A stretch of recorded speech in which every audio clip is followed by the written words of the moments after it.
Bem-vindos ao Baldo Trader. Hoje, como vocês veem, trouxe aqui meu bonezinho em homenagem aí aos tourinhos que demonstraram aí bastante resiliência, né, como se diz atualmente, depois daquela afundada na primeira parte do pregão, aí influenciado e tal por aquelas notícias alvissareiras que vêm dos Estados Unidos, estão sempre para baixar os juros. Já perceberam? Faz aí pelo menos uns 5 meses que você ouve isso na imprensa, né? Como eles precisam de notícia todo dia, então faz 5 meses que eles, ó, o Powell falaram alguma coisa, o Powell disse assim, o Powell foi mais para cá, foi mais para lá, mas ainda deste ano haverá essa redução.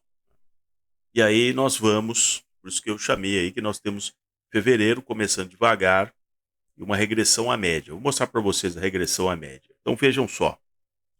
Não estou mudando as linhas do canal de baixa, para não vocês não dizerem que eu estou trapaceando aqui. E pelo menos aí nos últimos 4 pregões, incluindo hoje, está ali na borda superior do canal de baixa. Mas duas médias que eu sobrepus aqui mostram uma certa pressão, são médias curtas, já havia comentado com vocês, hoje estou usando uma aqui de 13 pregões, também uma de 34. Né? E elas estão muito grudadas e pressionando o Ibovespa, ou seja, usando uma média exponencial, que dá inclusive mais peso para os eventos recentes, como tem que ser, diferente da média linear, que dá peso igual em qualquer ponto do cálculo da média. E estou usando também os pontos de fechamento, né, que é o que manda, né? Na hora ali se separa, né?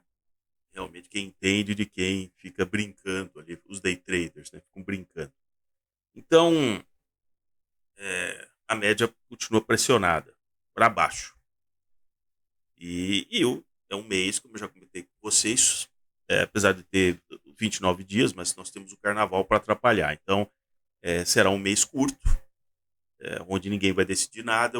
É um jogo ali de forças no Congresso, que volta o Legislativo e vai cobrar tudo mais um pouco. Né?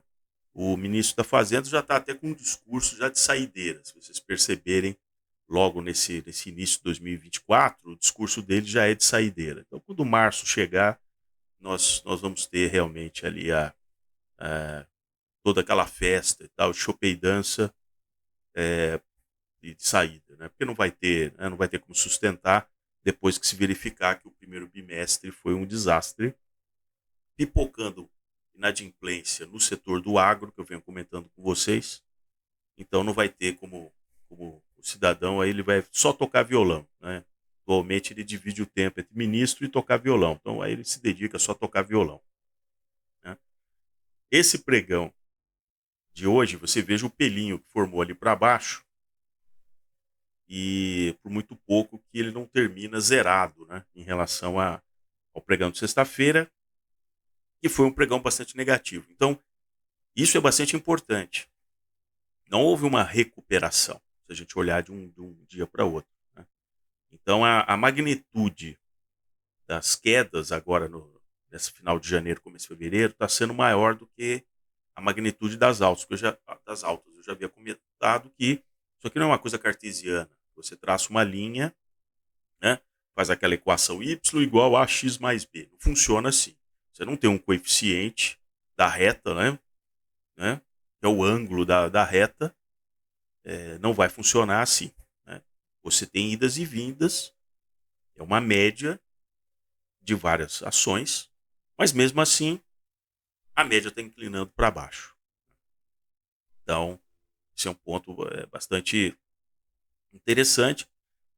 Se vocês observarem, por exemplo, se eu tivesse transformado esse gráfico do Ibovespa, transformando os pontos, dolarizando, ou seja, dividindo pela Petax do dia, você encontra aí vários sistemas que fazem isso, você terá a visão de como o americano está. Estou falando americano porque é um mercado maior, né? Mas você pode simular isso entrando no gráfico, por exemplo, do EWZ. No momento em que a bolsa subia e o real ficava mais forte do que o dólar, o EWZ tinha uma valorização bastante vigorosa, porque você capturava os dois movimentos. O movimento natural da valorização nominal do Ibovespa E quando você convertia isso para dólar, um dólar mais fraco, simplesmente o EWZ tinha uma valorização adicional. Agora, o efeito é exatamente o contrário. Não só o Ibovespa acumulado no ano é negativo, mas o dólar, por exemplo, voltou a superar aí levemente ali ao longo do intraday do dia os US$ 5. Então você tem que analisar como que o investidor estrangeiro ele olha o Ibovespa em dólar, ele não olha em reais, né? De cara. É por isso que explica porque que eles estão simplesmente abandonando o Ibovespa, né? Depois de passado fevereiro, com tudo aquilo que vai acontecer, principalmente no âmbito fiscal, aí que ele não vai voltar tão cedo ao longo de 2024. Isso são fatos, não é simplesmente, não, porque eu acho, porque não sei o quê.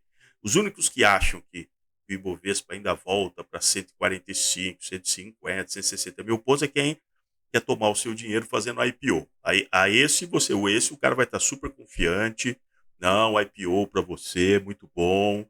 É o momento, as ações estão baratas e tal. E glu, glu, glu, glu, glu. Tá certo? Você vai afundar junto, né? Com os pontos, tá certo? Então, é o que eu tinha começo de semana.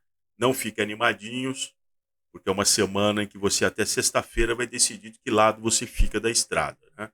Vai ficar do lado dos comprados, do lado dos vendidos. E aí nós temos a semana ali do carnaval, um longo período ali de descanso. Aí vai se juntar também o Ano Novo Chinês, então nós vamos ter menos informação dos mercados ali chineses. Então terá um hiato assim. E normalmente quem é esperto fica fora, não faz apostas direcionais onde ele vai ficar travado sem poder sair, né? Reforço sempre que os áudios ficam gravados no Spotify. Então, se você às vezes perdeu aí algum vídeo, não pôde assistir, eu sugiro que você faça aí uma coleta de dias passados. Você pelo menos vai entender qual é a lógica do que nós estamos pregando aqui com relação à evolução aí do Ibovespa, tá certo? E fiquem longe de crédito, esses CRIs. Eu sempre vinha falando dos CRIs, dos CRAs, vocês viram o que aconteceu, né? O comitê de o CMN, né? O Conselho Monetário Nacional já apertou no garrote, no pescoço das instituições financeiras a emissão, né, maravilhosa, né, você pode fazer CRA de lanchonete que vende hambúrguer. Olha que fantástico, né? Você pode fazer um CRI, né, uma LCI para banco comprar edifício, né? Tudo muito muito bacana, né?